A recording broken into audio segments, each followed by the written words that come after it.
Water, the most powerful force on planet Earth.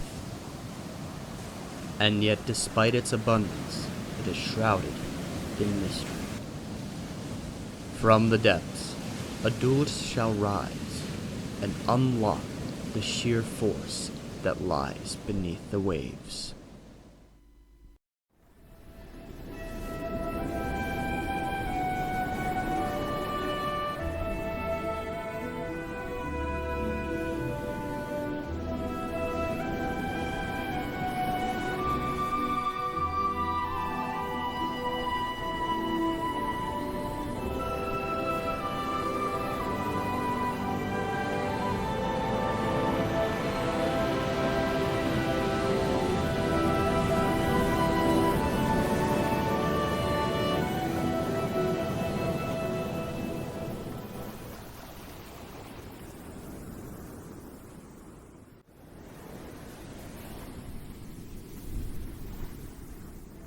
Can you build a competitive Yu-Gi-Oh deck from only sealed product?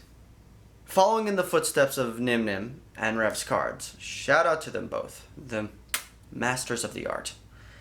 I have attempted this challenge, not once, not twice, but now 3 times. And I don't seem to make this easy for myself. First with Six Samurai, 2012, and then I went to Dragoonity, the 2011 structure deck, and now I'm going back once again to the Zexal era. I could have done the Cyber Strike structure deck, could have done all of these modern structure decks which are coherent strategies with modern staples, but nope. Here I am being a weirdo, going back to old school product, trying to build an old school deck. It's like I kind of keep shooting myself in the foot with these. But anyway, we are going to try to build Atlanteans. We have the lovely Realm of the Sea Emperor structure deck, and I am challenging myself and my wallet to see if we can't make this deck tick in the modern era. Now, some of you are probably wondering where on earth this has been all this time. I know a lot of you asked at the end of Sealed Only Dragoonity, where's the next Sealed Only series coming out? Or when? I have filmed this in advance, so I am talking to you from the distant past. And you will be following me on this chronicle of a tale as we attempt to build Sealed Only Atlanteans. Welcome to Atlantean Chronicles. Every journey starts somewhere. Let's not beat around the bush. We're going right into this, diving in to the Realm of the Sea Emperor structure deck.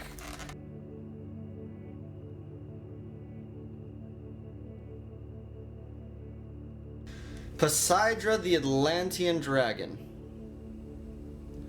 Well, gee willikers, ain't that fancy. Well,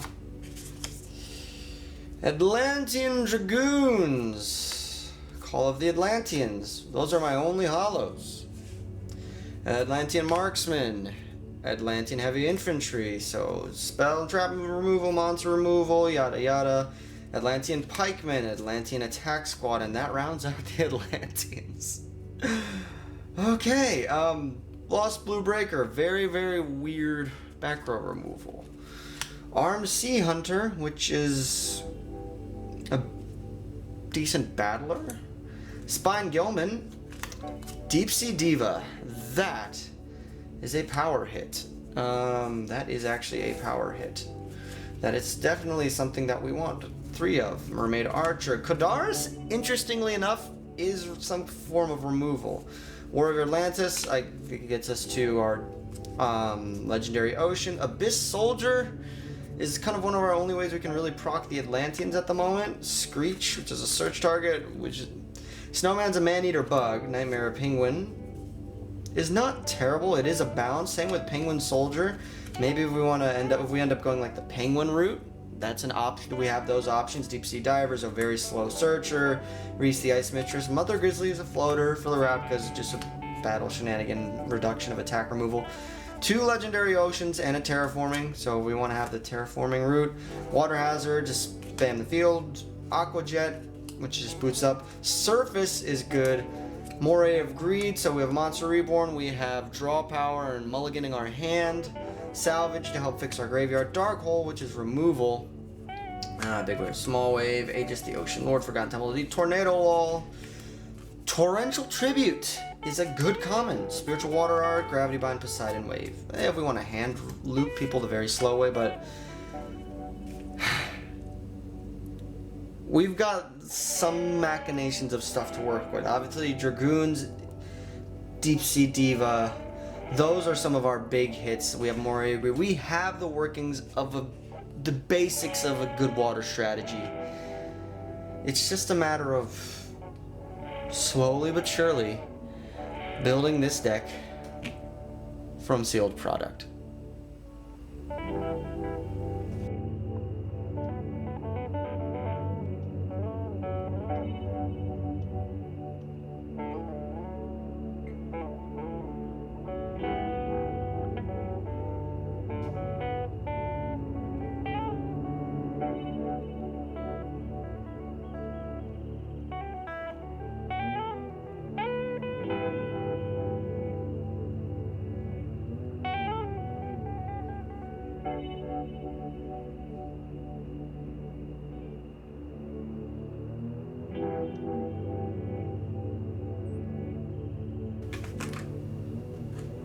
I'm gonna be pretty real with you guys.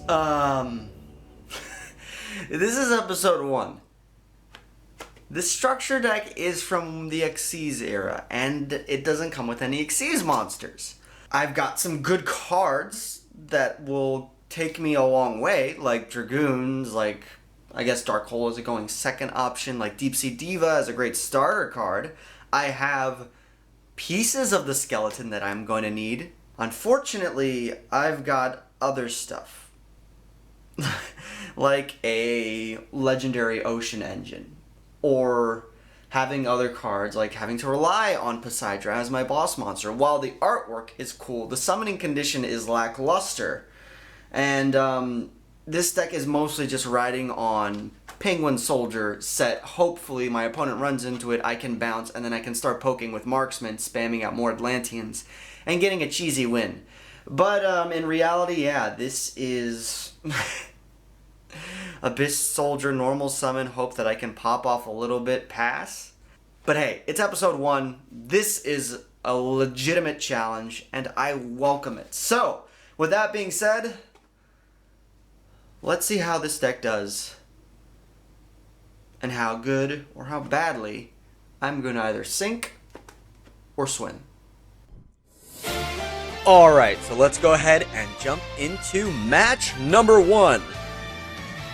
We are going up against Patron J-Trip from the J-Chip Show, and brought him Adamanticators. Luckily, with a little whiff of our excavations, he can survive a little bit and get him to poke with our Atlantean Dragoons, but as you can see, we can't really, quote-unquote, build a board with the tools that we're given. So, we're going to our lovely old Penguin Soldier set, hope that it can do something, but dealing with a singular Omni-Negate from Warlord Savage is tough. However, Kodaris is useful in helping force it out. And we can actually recycle our tools that we have thanks to cards like Salvage. And with Abyss Soldier, we can actually bounce back the Warlord Savage, unfortunately, with a Seeker and follow-up. Yeah. We are basically quintessentially going up with a water goat deck against a more modern threat. So it is literally all on the cards to hope that we can somehow stall out a victory with setting Penguin Soldier every turn. And somehow we're able to get quick access to all of them just by drawing them from our deck. So penguins. The smell of penguins. I like penguins. Yeah, no, but the Warlord Savage, with another 2 negates on its tail, it can just simply negate every time we try to activate our Penguin and Soldier effect on resolution, and that destroys it. That clears up the way to lose game number 1. But we move on to game number 2. This time, though, we've got a Gravity Bind set. a good old school staple, and with a legendary Ocean and Dragoons on the field, that means we have a 3-star 2K attacker. Unfortunately, Dragite can easily clear the board, bounce everything in, attack us, and now he's got a Spell and Trap Negate online. And our Gravity Bind is completely useless against a card like Dragite, which can just constantly bounce everything I set back to field. However, Kodaris can send, and it gets dealt with by Lightning Storm. So we move on to match number 2 with a loss under our belt. Nothing surprising here. We're going up against Patron Q's Mod Shop, good friend of the channel. He's coming at us with, quite on theme, Synchro Fish. Think of this like a modernized version of Fish OTK from Edison format. We're actually able to get some beats in with our Abyss Soldier. He's actually putting in work, and by pitching a card like Marksman, we can actually deal with that nasty White Howling, which is a spell negate for water cards, and it's actually pretty good because it just shuts off all spells for the turn. However, we can just keep on using this Abyss Soldier every single turn, and until he finally gets an answer, he can bring out the dreaded White Aura Whale. He can bring out the Moby Dick. This card is a house. It is something that I would definitely like at some point to add to my extra deck, as well as a totally awesome. So, the Synchro Whale, White Aura Whale, is just an OTK machine. If it gets destroyed, it can bring itself back, and when it's summoned also, it's a Raigeki. This thing is nuts. And then Toad obviously is being Toad. It's an Omni-Negate that floats. It's just a really good card. I'm able to clear the board, however Monster Reborn is able to take the game. We move on to game number 2. We're forced to go second, and it is just a simple set pass with a Legendary Ocean, which hopefully will also screw Quentin's place to make totally awesome, because he'll turn all the frogs into level 1s, cutting him off from rank 2 plays. He's still able to clear the board with a Coral Dragon, as well as using Area. Well, in this matchup, it's actually good because it can steal my stuff. And White Howling negates any of my board clears and equalizers. The Goza match doesn't do much. Normally, it's just a card that he set in. He didn't actually really side deck just to give me a slight bit of a chance, but yeah, I've got no chance. I can't face down a Trishula. It's robbed me of all my hand advantage, field advantage, and sucking a little bit out of my graveyard. And Area can continue to steal my stuff. However, Penguin Soldier does give me a little bit of a lifeline, but not much when my Dragoons is 50 attack points off from beating over that area. And ultimately, I've got nothing. So, I take the loss. Nothing too out of the ordinary for the very first episode of the series. We end with 4 losses, giving us a match record of 0-2. Am I surprised? Not in the slightest. I was expecting to lose both of these games, if I'm being completely honest. I don't expect this deck to actually start to put together some results until I realistically really start replacing a lot of my card pool, actually having an extra deck, which would be nice. And then also building a competent side deck, because right now I'm running on a bunch of old trap cards, most of which aren't going to do me much good. So for now, I will happily take the losses as they come. But in a few episodes in the future, we're going to try to at least get one win. Hopefully, as we continue on with this series, we're going to really start to build that Atlantean core with hopefully some other water engine stuff sprinkled inside as well. So stay tuned for that. But anyway, ladies and gentlemen, thank you so much for joining me for episode 1 of Atlantean Chronicles. This is another sealed only journey.